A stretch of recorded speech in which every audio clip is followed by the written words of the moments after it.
Allow me to dig in the conversation of this hour where we're talking about food security. And before we went back to Karen for that presser, I had just introduced the Deputy Director in the Ministry of Agriculture, Jane Wambugu, who also heads the Nutrition Department in the ministry.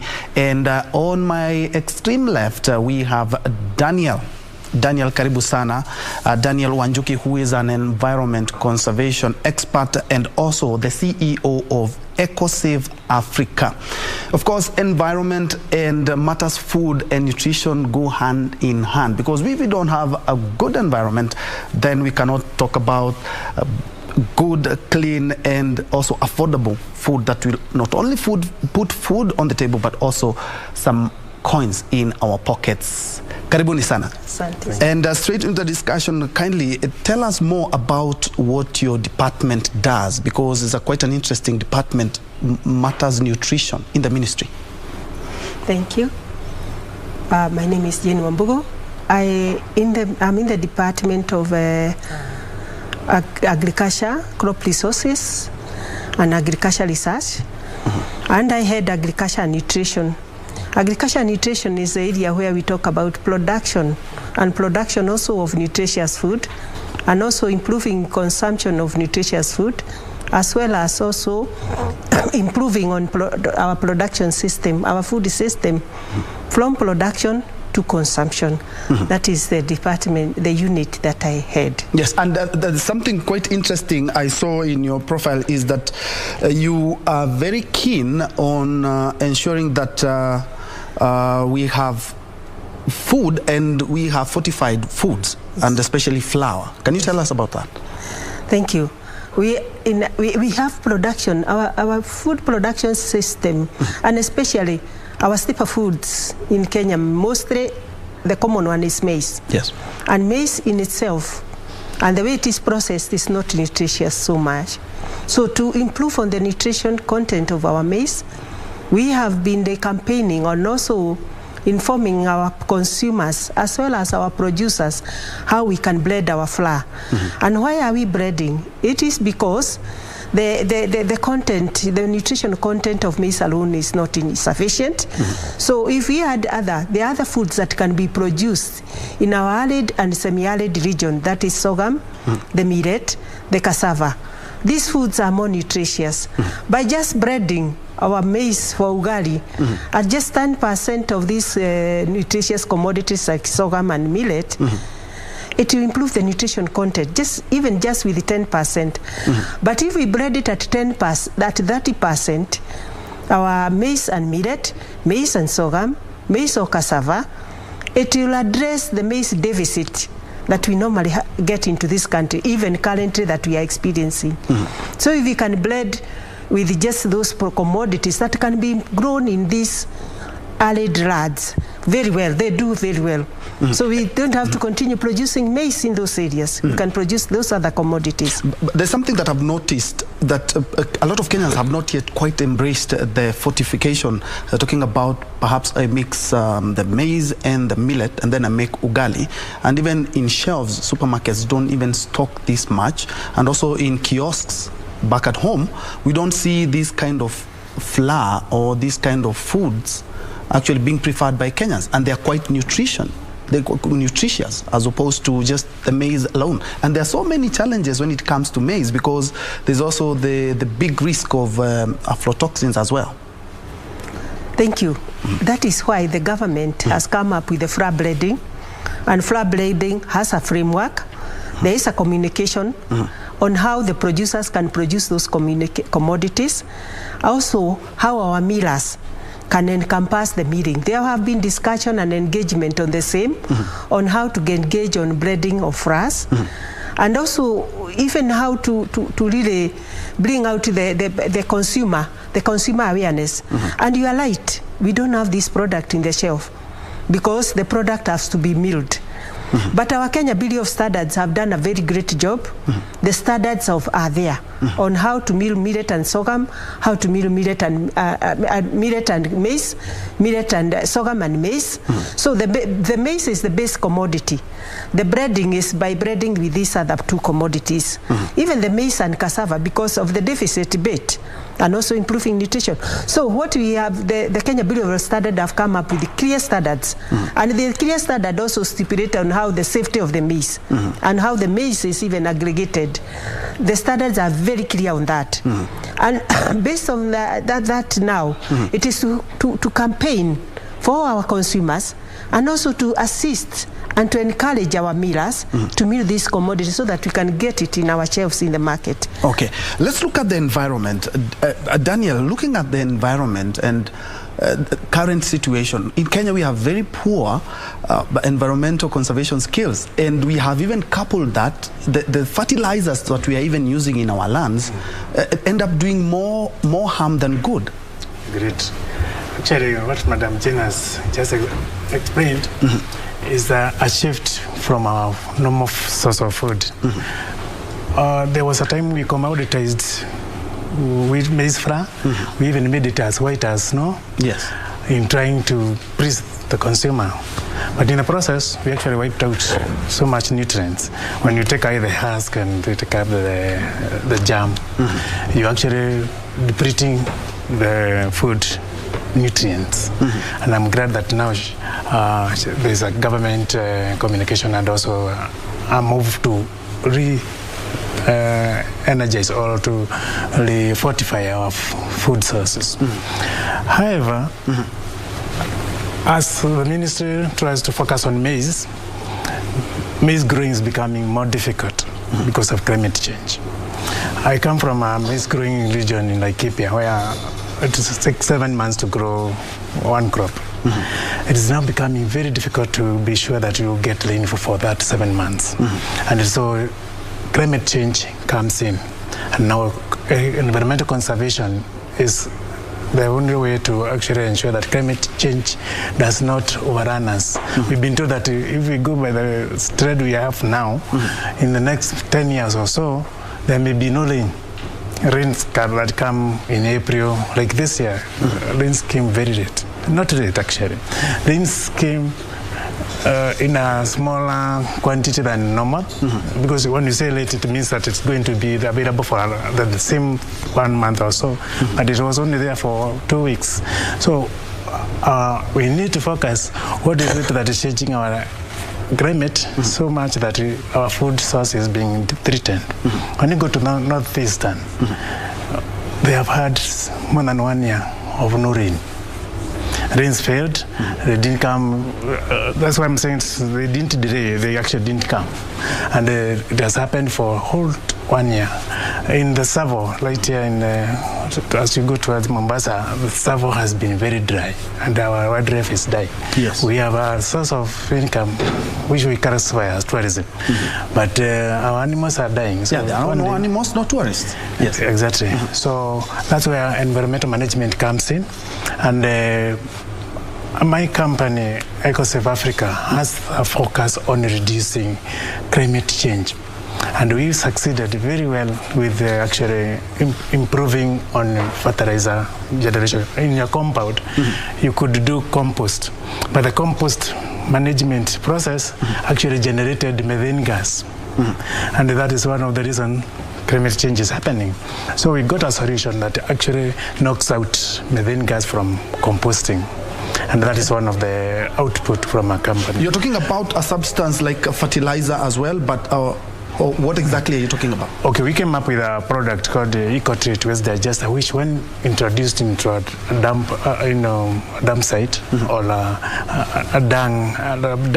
lump of dung, does not generate methane gas, but instead becomes nutrients available to the plant within 10 to 15 days. 10 to 15 days? Yeah, which is now a new science, actually it's a completely new science of waste management that prevents us from having methane gas as one of the output from the dam site, the village place where everybody throws the waste. And the waste from market waste, your garden waste, does not have to go through methane production. And is it different from the fertilizers that we have, mostly we import from, I think it's Ukraine and Russia? Is it different from that? Because why I'm asking this is because we have ended up making our environment more worse by what we use in our soils. Exactly. And how better is it from the fertilizer? Of course, even the prices themselves are quite high as well. Exactly. Thank you. What is different here is that we do not actually bring a chemical. It's not a chemical. It's actually bacteria we have captured. We grow bacteria. We saw it 1 kg of that product. That is compact. Madam Jane will tell you that getting a 1 kg of bacteria would be... It takes a while. Unimagined in the past. But that is something we grow in our farm and we package it for farmers. When farmers use this in their waste management site, they're able to turn around their compost into manure that can be used within the farm within a very short time. And this material also improves humic acid and it's organic, and it also removes the need for you to use inorganic fertilizer. We know inorganic fertilizer, that is DAP, CAN, has actually messed our soils. Our soil structure is completely damaged. It is not able to support moisture even for crops to grow within. When the little of rain comes, the soil is not able to hold that water, and we lose it in storm drain. And you find that farms are actually silt is going to the river because the soil structure has been destroyed by the fertilizer, the inorganic fertilizer. And that's why we come in and try to promote farmers to use manure, which is actually also able to hold water. Actually. It's organic, it's able to hold water for longer. Bacteria are able to grow within that and break down the waste. What you see as cow dung or garden waste is not available to plants. Plants don't eat other plants. They actually depend on that material being decomposed. Then you get nutrients that can now be absorbed by plants. And that's where it's quite a technology, because a lot of farmers would benefit, because a lot of farmers keep cows, goats, chicken. Exactly. Okay, before you go to that, tell us about the National Agri-Nutrition Guidelines, which led to the launch of the 1 million, you call them kitchen garden initiative. Because let's be fair, when the politicians are digging in the land issue in Kenya, we don't have land and we cannot make more land in Kenya. What we have is what we have, but the population keeps growing. But you started an initiative where we can do kitchen gardens, and can you tell us about that? Thank you. Yes, the 1 million kitchen garden initiative is a government initiative in which we wish to see all the households having a kitchen garden, whether you live in a balcony, whether you're in the urban setting or in the rural setting. We have a number of technologies that can take, they are water resilient technologies, so the climate issue is really... Actually, I wanted to mention that because if you're talking about a kitchen garden in Nairobi, there's also the issue of water. Yes, they are water resilient technology in terms of the way the technologies have been designed. We have a demonstration site at Kilimo House that is just here in Nairobi. You can come and see and pick a technology. 11 technologies have been displayed. And in these technologies, you can produce your vegetables wherever you are. We do not even run the risk of oxygen deficiency, because these plants also as well take in a lot of oxygen. So if we decide to be having these kitchen gardens, it will not affect that. No, it will not have. It's actually, it's now going to remove the carbon dioxide from the air and just produce the vegetables. So what we really wish our households to have is a vegetable garden. A study that was conducted in 2015, stepwise survey, indicated the consumption of fruits and vegetables in the country is very low. And we know that the importance of vegetables in the diet. For us to have a healthy diet, that you have to have the number of servings of vegetable per day. But in the current, from the study, it was shown that the consumption is quite low, below 4%, meaning we need to increase our vegetable consumption and to have access and availability of these vegetables at household level. It is to produce them at household level. It doesn't matter the size of land. Some are multi-storage, some you can grow them in your 5th floor or 4th floor. Yes, and some even they go horizontally. You don't have to have that ground. You know, in large sizes, we just consider the ground. But when you are talking about a multi-story garden, it goes upward. So you can have those multi-story garden, you can have with the drip irrigation type. The type of irrigation we are also recommending. In your fourth floor? Or fifth yes, floor? yes, you can have those bottles we throw allowed. There's recycling of even the plastic bottle for water. We can have them being the ones that are offering that drip. If the initiative has brought out how even to efficiently conserve water as you do the vegetable production. So it is a recommendation, and this is a government initiative and a call for every citizen. Have your vegetable garden even at your doorstep, so that you can produce your vegetables for consumption and even to improve our diet. And once you improve our diet, the immunity also increases. So we lower the cost of health services by the way we eat and how we eat. And the other thing you had talked about is the issue of fortification. Yes. Our flour, once they are blended, they need to be fortified. Fortified is adding minerals and vitamins to the whatever we lost during the processing, it is added. And every flour in the market right now, it is fortified. This is the fortified flour we are saying, can it also be blended so that we add more nutrients? It's fortified, it is breaded, and you can see our nation will be healthy. Our farmers will earn more. Yes, and Daniel, to dig in that as well, because looking at that's quite a good initiative where you can have your garden in your 5th floor or 10th floor, and it's also not only nutritious, it's a good way of reducing the cost of food in your own house. Let's look at the environment and the fertilizers perhaps we are using, because the costs, as we are looking at it now, it's quite high. But manure is cheaper than the fertilizer. But a lot of farmers do not want to embrace manure as they want to embrace fertilizers, and fertilizers do more harm than the manure. Correct. Yes. Thank you so much. Because your technology, I'm quite sure it's quite new. Has it been embraced in the country? Actually, our colleagues, 2 of our colleagues, have worked on this. One of them was a master's student, and another one was also got an experience with a product at Cambridge. I mean at Kari, what they can now call Karo. But what our product does is, not many neighbors will want you to haul dung from Masai Manyata in Kajiado and bring it into a town set up, and then you want to use it for growing crops. What our product does is it breaks down the waste into water. Okay.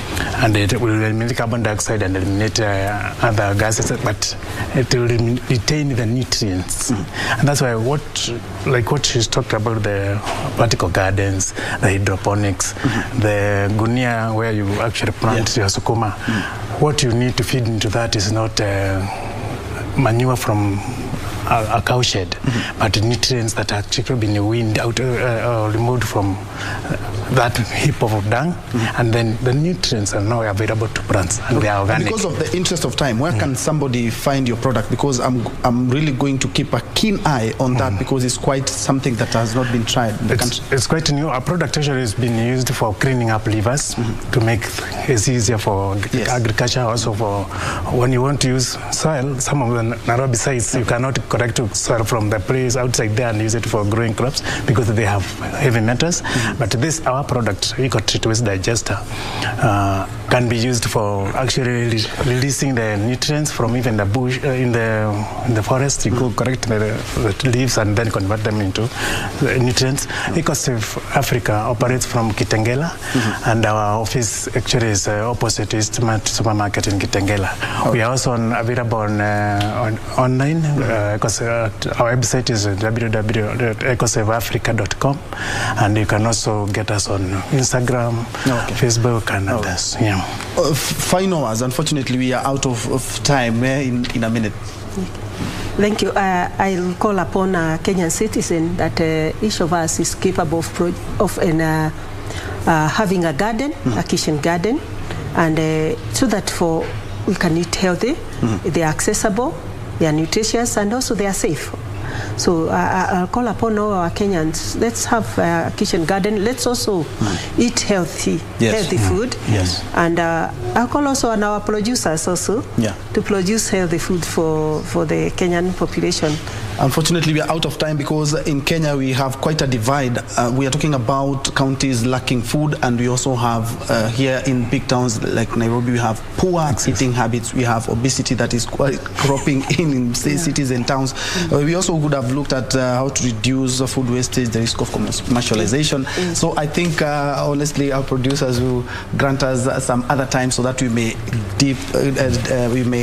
look at this issue more critically. But thank you so much for your insight. Thank you so much, Daniel. Thank you so much, Jane. I've been speaking to two experts when you talk about matters environment. I've been talking to Jane Wambugu, who is a Deputy Director in the Ministry of Agriculture and also heads the nutrition department there. And also, we also had Daniel, who is the CEO of EcoSave Africa and also an environment expert, trying to put things into perspective, because we need these two things so that we may be able to actualize food security in the country. Thank you so much for joining us. My name is Njue. I see Wangeshi is our sign language interpreter, but I'm giving rise to Kurunzi Mashinani and Tamrini coming up next. Thank you so much for watching. Let's continue this conversation on social media.